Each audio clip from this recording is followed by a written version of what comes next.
8:11 at Cape Acadiana's Morning News. Welcome back, Rob and Bernie. We've talked a lot today about the budget and in the compromise that was made last night, actually to shore up how we are, the current budget that we're in. We'll still have some shortfalls in the next budget. And there have been some talks about different streams of revenue and spending habits and how we can make sure this doesn't happen again. Well, there's a new group with a new website that just launched called Legalize at Louisiana. LegalizeAtLouisiana.com is the website. Really trying to lay out and make the case for why legalized marijuana in the state of Louisiana could shore up many of the problems that we have on the budget side right there, but also some other benefits too. Joining me in studio, Colin Bercier, Slade Norfleet, and singer Marc Broussard. Good morning to you guys. Morning. Thank you for having us. So a lot of our listeners may just have an absolutely not, we're not Colorado mindset. But a lot of people do living in this part of the state, especially, also want to not see programs and different services cut, and this could help it. Colin, I'll go to you first. Can you kind of give me a 30,000-foot view of this issue, how you think it could help Louisiana, and why the push now? Well, first of all, thank you for having us. But in short, this journey for me started kind of when my mother was really losing her battle with MS, and we were seeking alternative medicines. And oddly, I had seen and read that Louisiana, at the time, has passed medical marijuana twice. But there's nothing to speak of industry or even plants in the ground. And as of last year, Fred Mills passed another medical marijuana bill. So we have medical marijuana in Louisiana now. We just don't have the comprehensive bill that actually pushes that forward, gets medicine to people, and takes in some tax revenue. So we're not really here with a new concept. Mm-hmm. We have legalized medical marijuana. So, with what's going on with our $800 million shortfall for next year, we really have an opportunity in Louisiana to create jobs, create industry, personal freedoms, and so forth. So, and just so I understand it, yes, and I understand the medical marijuana side of it, is it also a recreational marijuana as well? Is this part of what you're pushing for as well? So just a comprehensive freedom. Yes, we have the medical, and we're going to push for recreational. So I'll bring in Marc Broussard. Yes, that Marc Broussard here. And Rob had to tell me 2 times. Because he told me, and I'm like, yeah, that's some other Marc Broussard. Because I can't see real far from here out into the studio, and there's a lot of glare. Yes. And then he's like, no, Marc Broussard. I was like, okay. Put on the lipstick, put my perfume on. I've only been waiting 3 years for this to happen. Come on, Bern. How you do, sugar? I'm doing well. I've just never met you in person. Well, it's a pleasure. Thanks for having us. It is nice to meet you, too. So I'm sorry. Let's bring him into the conversation. I would love for anyone to have their fangirl moment that they want to hear on the radio. Here it goes. So kind of tell me how you're into the fold of it. You're a father. I am. You're successful in your own right. Yeah. Absolutely. What is your position on this issue, and why be involved now? Well, I'm a liberty-loving guy. I'm also a capitalist, and I think that if we can convince our lawmakers to allow the free market to come in and do what it does best, create jobs, create revenue, that it's going to be the most efficient delivery of services that we could possibly have in the state. Right now, this issue is tied up in bureaucratic mess, and I think that we need to clear the fray by having a full legalization. So that's why I'm here. I think that we have seen, especially most recently, the success in Colorado. And Slade, I'll bring you in now. Really, for the people who are worried about, it's going to be an increase in crime, it's all the concerns that people have by it.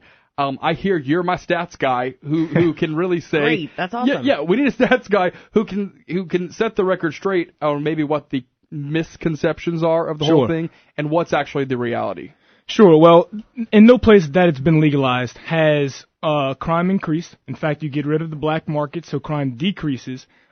Traffic fatalities and incidents go down. Now, it goes down on both numbers. It goes down about 3%. Now, that's not a significant decrease, but it's enough to say that it doesn't increase it. There's no argument against it. And it may actually decrease it a little bit. So those arguments are while I understand them, and that's where I started, they're unfounded. The problems are not there. And the benefits just completely outweigh any negative side effects that may come from this, which to this day we haven't found any. So I think that with the tax revenue on the table, the personal liberties that, as many people as we incarcerate in Louisiana, I think that there's a lot of money on the table that could be produced.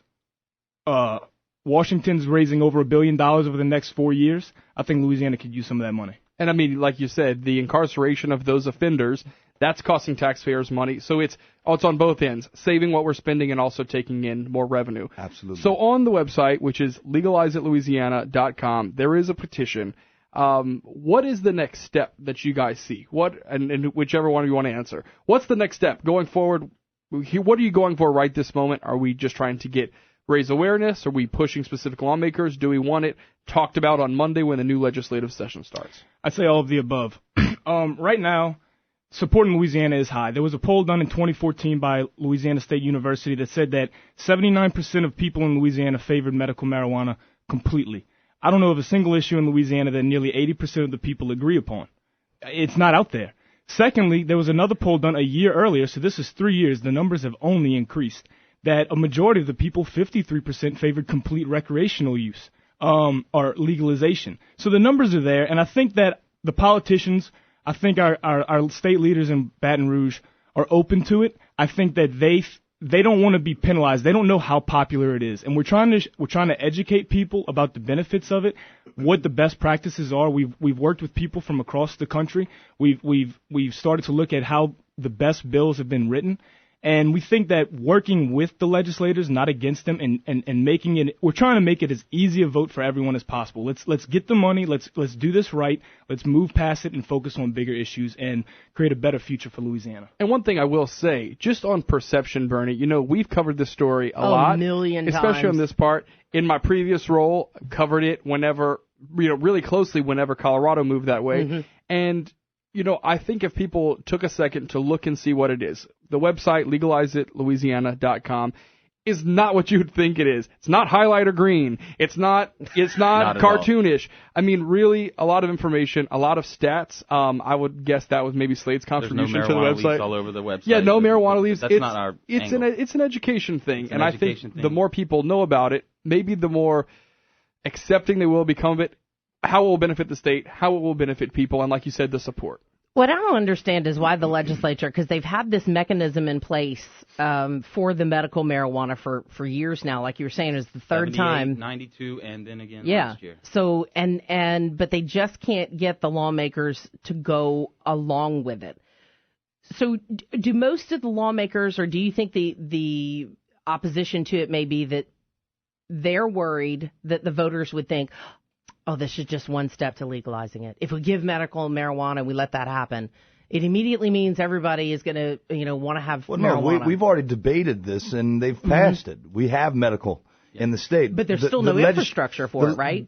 And that's only because LSU is tasked with the actual processing of the plant, and LSU doesn't want anything to do with it for the threat of losing federal funding, because it's still a banned substance at the federal level. I see. So that's why we're here to talk about bringing in the free market and allowing the free market to do what it does. Okay.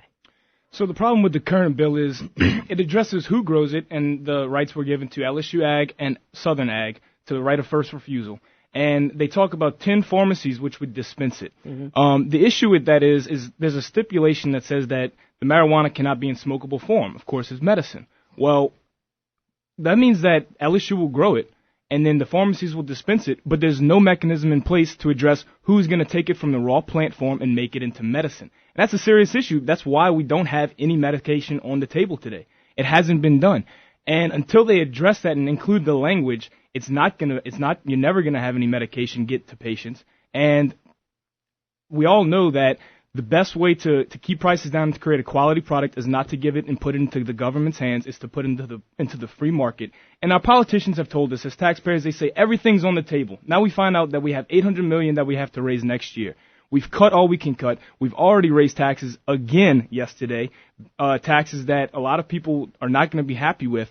So where's this $800 million going to come from? Well, there's only 3 ways you can do that. You can reduce services, which we've already done, raise taxes, already done, or find new revenue streams. And for something as common as marijuana, we feel that most people would say, well, why should I have to pay taxes on my wine and cigarettes or other taxes that they increase, but these people get to use marijuana and not pay taxes? Why are we letting drug dealers make money and not pay taxes whenever we could give it to law-abiding citizens who can do it in a more orderly, regulated fashion? Okay, I have another question for follow-up for that. So as far as the medicinal properties for marijuana, and not knowing, but knowing just kind of sideline stuff, where does the medicinal benefit comes from both, right? It can come from smoking and from when they generate it and make it into a pill form, correct? So the mechanism that's in place now, it would allow it to be made into, a pill form. So it'd be dispensed like you would get a prescription from a pharmacy. Yes. Okay. But they consider non-smokable. Which they consider non-smokable. Yeah. Okay. Really interesting. Honestly, I've learned more in the 5 minutes, and I've been on your website. I've been researching for this interview. Mark, I definitely think putting a face that people can relate to, and they see you, they know your music, they know everything else, really gives some credence to this whole movement. So we hope to have you back on. Obviously, the legislative session starts on Monday. Maybe it will pick up steam. We knew that it started to come up a couple weeks ago, right as a special session was getting started, but. Hopefully it will come back out just for discussion at least. Maybe here, like you said, 80% of people in support of it. Maybe it's those people that need to contact That's their why we're here. representatives. We're here to start this discussion because, quite frankly, I think that this issue has been fraught with misinformation for a very, very long time. And so we want to start to try to approach it with a reasonable, reasoned approach that it's not impossible for people to digest these issues, and I think that for too long legislators have assumed that the electorate is too stupid or too ignorant to deal with this issue in a reasonable manner. Or maybe they're just kind of afraid because of the way people view it. Yep. Like you said, Rob said, you don't go see crazy stuff on your website. This is a legitimate website where you give information. We saw just by doing research, over the past 2 to 3 weeks, as session was going on, they would release articles about legalizing marijuana in Louisiana, and the people on Facebook overwhelmingly supported it. But that's where it ended. Facebook. Politicians aren't reading Facebook, and so we're trying with our petition. We're trying to open up that other avenue and also educate, and so these politicians can hear the voices of the people of Louisiana. Yeah, and you definitely have Senator Freddie Mills because, from his perspective, the perspective that he has from the healthcare side, anybody who's ever dealt with an illness, and a lot of people, thank God, you have not had to deal with it, but when you have to deal with an illness that eventually will be a terminal illness or an illness that's just a chronic illness, people have no idea. Well, Bernadette, what it's like to have to go through some of these symptoms, and if you can get relief, get it from where you can get it. Yeah, when I was 15, I ended up being the caretaker of my mother with MS, and I would administer her medicine to her, and majority of it didn't work. Yep. And again, this is where my journey started, was seeking alternative medicine, and as of today, I still do have my mother, but we're different. It's different. It's very different. And maybe her life could have been a little bit different had we had access to alternative medicine. So. Yeah, look, I got a real good friend who lives here, and he's got a chronic leukemia, manageable leukemia, and he got fed up and drove himself to Colorado and picked up his own medication there, and has been able to wean himself off of several of his prescribed medications. Right. And his doctors say, look, man, if you're feeling better without this stuff, then go ahead and do it.